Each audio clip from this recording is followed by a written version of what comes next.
Campus में court campus में समस्तीपुर ज़िला में कोर्ट कैंपस के अंदर कुछ दिन पहले एक फायरिंग हुई थी और उस फायरिंग की घटना में मैंने आपको बताया था कि शराब माफिया शिवराज चौधरी जो थी एक अपराधी भी रहा है, हत्या के केस में भी जेल गया था। उस पर कुछ 3 अपराधियों के द्वारा गोलीबारी की घटना की गई थी जिसमें वो बाल बच गया था। घटना के बाद FIR दर्ज की गई थी, SIT बनाई गई थी और इस पूरी घटना को हम लोग समझने का प्रयास कर रहे थे। इस पूरी घटना में 3 शूटर आए थे क्योंकि घटनाक्रम पे और भागते समय आप लोगों के पास ये वीडियो उपलब्ध था और कोर्ट के अंदर जो हम लोगों ने डिस्ट्रिक्ट जज साहब से परमिशन ली थी और यहाँ का भी कैमरा देखा तो इससे स्पष्ट हुआ था कि 3 शूटर इस घटना में आए हुए जिन्होंने घटना में 3 पिस्टल के साथ 3 शूटर्स ने डायरेक्टली अटैक किया था। तीनों ने जो प्रभात चौधरी था जब उसका उपस्थापन हो रहा था कोर्ट में तो उपस्थापन के बाद जब वो वापस अपनी गाड़ी में बैठने जा रहा था उस समय इन लोगों ने प्रभात चौधरी को 3 तरफ से घेरा और गोली फायर करने का प्रयास किया। जो पहला शूटर था उसकी जो पिस्टल थी वो प्रभात चौधरी के सीने तक थी, लेकिन पहला शॉट उसका मिस हो गया जिस वजह से जो हमारा हवलदार उनको पकड़ा हुआ था उस हवलदार ने तुरंत रस्सी डाउन की और प्रभात चौधरी को नीचे धकेल दिया। जैसे फिर जब दूसरे शूटर ने दूसरी गोली चलाई तो नीचे जाने की वजह से दूसरी गोली उसके पैर में लगी और तीसरी गोली एक और अभियुक्त था उसके हाथ में लगी। इतने में अफरा तफरी मच गई और जो हवलदार था उसने एक अपराधी को, जब हम लोगों ने पूरा वीडियो फुटेज देखा, पहले दिन कुछ लापरवाही सामने आई थी लेकिन जब हम लोगों ने पूरा वीडियो फुटेज देखा तो स्पष्ट हुआ कि हमारे एक हवलदार ने जो कि उनको लेके आ रहे थे उन्होंने एक अपराधी के गले में वो रस्सी बांध भी दी थी, लेकिन चूंकि अफरा तफरी का माहौल था काफ़ी देर तक उन्होंने प्रयास किया कि अपराधी पकड़ा जाए। उसी क्रम में उसकी चप्पल भी छूट गई थी लेकिन वो छूट गया किसी तरह और भाग निकला। तो गेट पर जो पुलिसकर्मी थे वो गेट बंद नहीं कर पाए और फिर पुलिस उनका पीछा नहीं कर पाए और अपराधी पैदल ही भाग गए। घटना बहुत बड़ी थी, संवेदनशील थी। कोर्ट कैंपस के अंदर किसी भी तरह की घटना होती है तो हम लोग बहुत अलर्ट रहते हैं। उसके बाद तुरंत डिस्ट्रिक्ट के साथ एक मीटिंग भी हुई थी। हम लोगों ने यहाँ का जो सिक्योरिटी अपरेटस है उसको सुदृढ़ करने का क्या तरीका हो सकता है उस पर विमर्श किया और उसको भी सुदृढ़ किया था। और इस घटना का अनुसंधान SDPO सदर और DSP हेडक्वार्टर के नेतृत्व में DIU की टीम के साथ कुछ थाना प्रभारियों की भी टीम बनाई गई थी जो कि इस घटना का उद्भेदन कर रही थी। इस घटना का उद्भेदन हो गया है। 3 अभियुक्त इसमें गिरफ्तार कर लिए गए हैं। तीनों के साथ एक पिस्टल भी बरामद कर ली गई है। इस घटना में जो पूरा घटनाक्रम हुआ और पूरा जो हम लोगों को समझ में आया है इसमें जो हुआ है बेसिकली जब हम लोगों ने इस गिरफ्तारी का जब दौर चालू हुआ और उद्भेदन का प्रक्रिया चालू हुई तो 3 स्टेट में हम लोगों ने रेड की। करीब 30 से 40 संदिग्धों को भी उठाया गया था पिछले 4 दिन के अंदर ही, 3-4 दिन के अंदर ही, और अलग अलग संदिग्धों से पूछताछ हुई। 3 स्टेट में हमारी टीम, झारखंड, दिल्ली और बिहार, 3 स्टेट में टीम ने लगातार रेड की और रेड के बाद सफलता मिली है। 3 अभियुक्तों को गिरफ्तार किया गया है। जब इस घटना को पूरा समझा गया तो ये घटना जो है वो 3 डायमेंशंस पे हुई थी। इसका सबसे ऊपर का टॉप मोस्ट डायमेंशन है मास्टरमाइंड का, जिसने इस घटना को पूरा करने का प्लान किया था। उस मास्टरमाइंड गैंग में कल्याणपुर पंचायत का राम बाबू राय मुखिया है। इस व्यक्ति की ये पूरी घटना की प्लानिंग थी और इसके साथी राय बहादुर, नीरज, इसका एक साथी है डब्लू, टिंकू, इन सब लोगों की ये सब पूरा जो गैंग है ये भी शराब का कारोबार, राम बाबू राय जो है मुखिया और इनके साथी, शराब का एक तगड़ा नेक्सस इनका है जो अब इसका उद्भेदन भी हुआ है। शराब का एक नेक्सस था, शराब का कारोबार करते थे, उसी से ये पैसा काफ़ी कमा चुके थे। तो जो मास्टरमाइंड थे और जो धन वाला जो ग्रुप था, पैसे वाला समूह था, वो एक टॉप मोस्ट लेवल था। इस ग्रुप ने हथियार और पैसा उपलब्ध कराया था। दूसरे स्तर पर जो घटना हुई उसमें पूरे घटनाक्रम की प्लानिंग हुई कि आखिर घटना को कैसे अंजाम दिया जाएगा।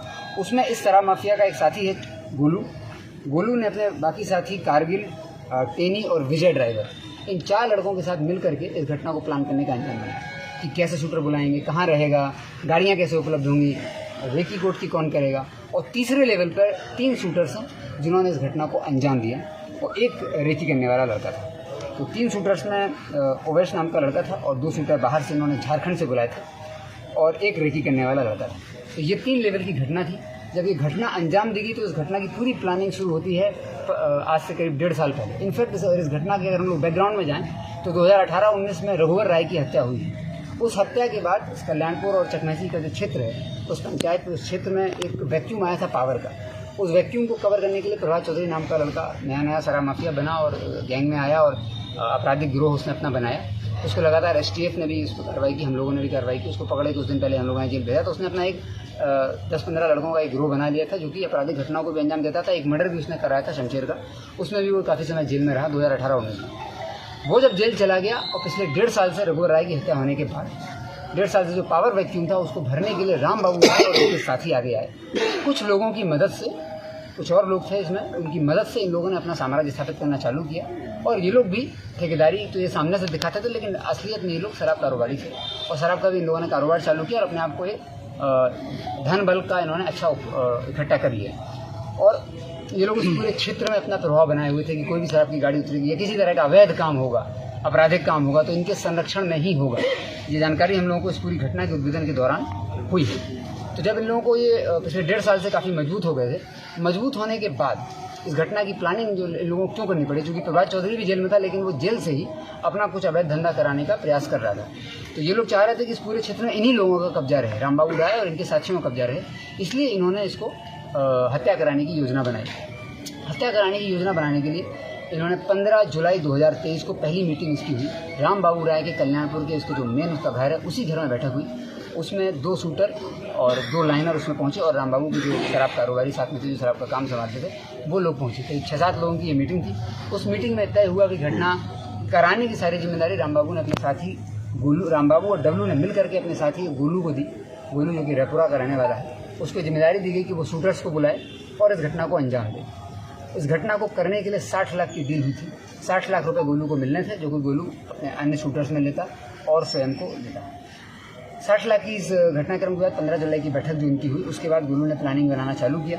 गोलू की जो प्लानिंग थी उसके अनुसार उसने पहले सोचा कि 60 लाख का सारा फायदा वही ले ले, और उसने अपना एक साथी जो कि ओवैश रहने वाला लड़का है, इन्होंने हम लोग अब सूचना मिली है कि नगर थाना में भी कुछ धर्मपुर के अपराधी थे, उनसे भी इन लोगों ने संपर्क किया था जुलाई माह में, लेकिन वो इनका डील जो है वो फाइनल नहीं हो पाया।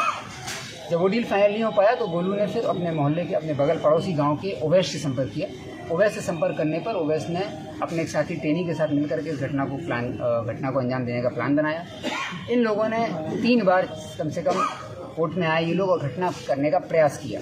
जुलाई माह से लेके 25 जुलाई से लेकर के 10 अगस्त तक ये लोग लगातार प्रयास, जब इसकी, चूँकि प्रभात चौधरी की पेशी कई केसेस में होनी थी, जब पेशी होती थी तो ये लोग आते थे, लेकिन ओवैस और टेनी मिल करके इस घटना को अंजाम नहीं दे पाए, लगातार फेल हो रहे थे। प्रभात चौधरी भी जब कोर्ट में आ रहा था तो उसके साथ हम लोग जो ऑब्जर्व कर रहे हैं कि 3-4 लड़के उसके जो मुलाकाती के नाम पर उसके साथी आ जाते थे और उसको घेर लेते थे।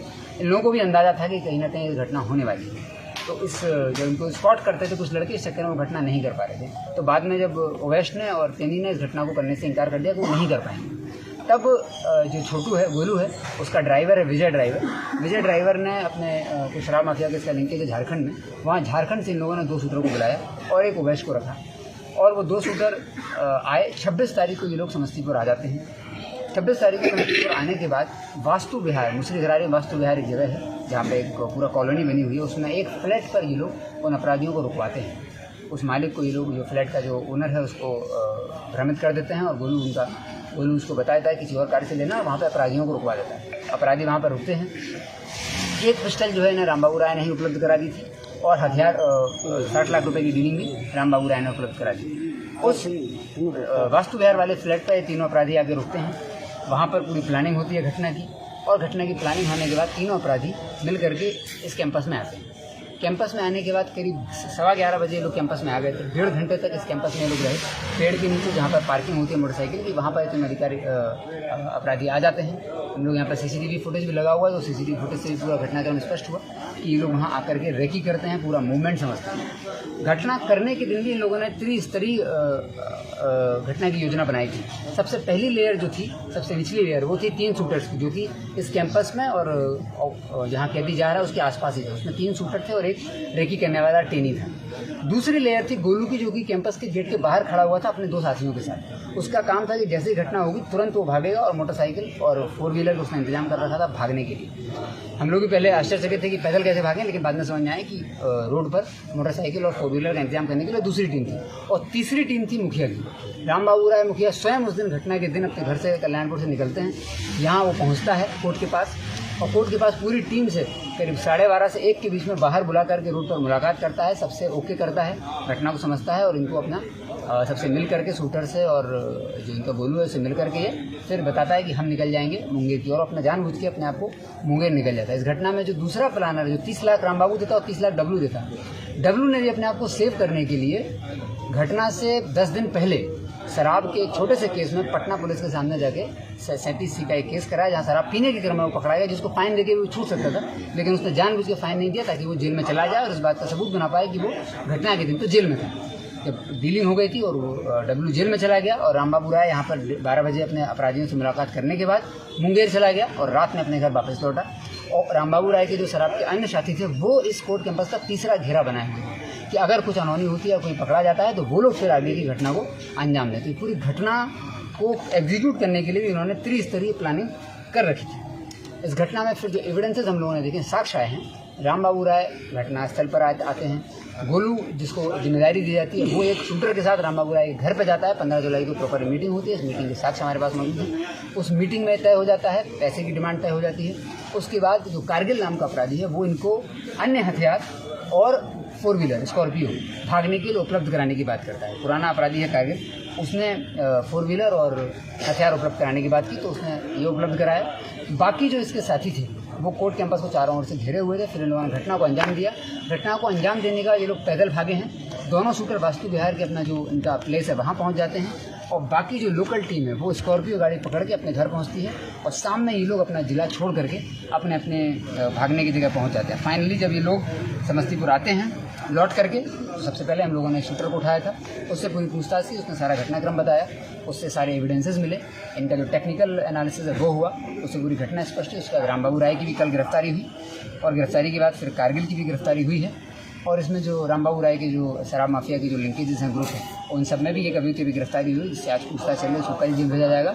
और भी जो अभियुक्त हैं उनकी गिरफ्तारी के लिए भी टीम प्रयासरत है। तो पूरी घटना स्पष्ट हो गई है। 2018-19 से घटना शुरू हुई थी, 3 लेवल की प्लानिंग थी, और जिसने घटना की थी और जिसने घटना कराई थी मास्टरमाइंड वो हो गया। इस पूरी घटना में एक और बात सामने आई है, वो ये है कि राम बाबू राय पिछले 1.5 साल से शराब का वहाँ कारोबार कर रहे थे, और प्रभात चौधरी का गैंग भी वहाँ कर रहा था।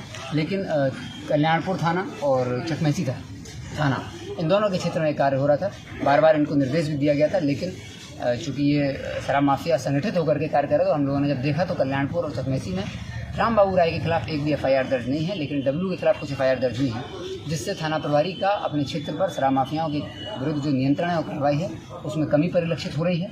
इसको देखते हुए कल्याणपुर थानाध्यक्ष और चकमेसी थानाध्यक्ष को आज रात में ही निलंबित कर दिया जाएगा तत्काल प्रभाव से, और वहाँ पर नए थानेदार की पोस्टिंग होगी।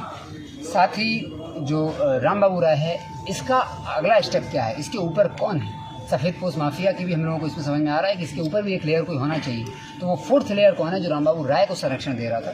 थाना का जो है थाना प्रभारी का हम लोगों को समझ में आया है कि एक उदासीनता बरती गई राम बाबू राय के प्रति, जबकि दूसरे ग्रोह पे वो कार्य कर रहे थे। तो एक तरीके से एक ग्रोह को कार्रवाई की गई और दूसरे ग्रोह की तरफ कार्रवाई करने में उदासीनता बरती गई, इसलिए उनको SDPO सदर की रिपोर्ट आई है। उस रिपोर्ट के आधार पर हम लोग दोनों थाना प्रभारी को सस्पेंड कर रहे हैं।